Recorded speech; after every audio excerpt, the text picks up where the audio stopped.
राष्ट्रपती द्रौपदी मुर्मू उद्या मुंबईत भारतीय रिझर्व्ह बँकेच्या 90व्या वर्षपूर्ती सोहळ्याच्या समारोप समारंभाला राहणार उपस्थित. केरळ कॅथोलिक बिशप काउन्सिलनं वक्फ सुधारणा विधेयकाला दिलेल्या पाठिंब्याचं स्वागत करत हे विधेयक कोणत्याही समाजाच्या विरोधात नसल्याचा किरेन रिजिजू यांचा पुनरुच्चार. वक्फ सुधारणा विधेयकाबाबत गैरसमज पसरवला जात असल्याची रिजिजू यांची टीका. देश संविधानानुसार चालतो असं सांगत कोणाचीही जमीन बळकावली जाणार नसल्याचं केलं स्पष्ट. विकसित भारताचं लक्ष्य गाठण्यासाठी सागरी व्यापार क्षेत्राचा समग्र विकास आवश्यक. मुंबईत राष्ट्रीय सागरी सप्ताहाचं उद्घाटन करताना राज्यपालांचं प्रतिपादन.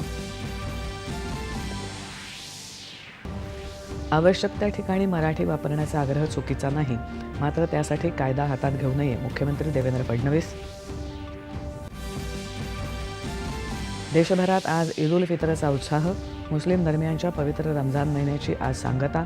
मशिदींमध्ये विशेष नमाज अदा.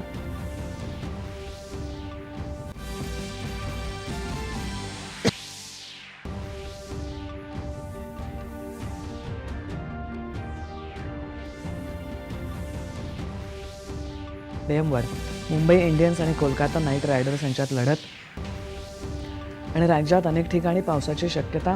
मध्य महाराष्ट्र आणि मराठवाड्यात उद्या आणि परवासाठी ऑरेंज अलर्ट जारी.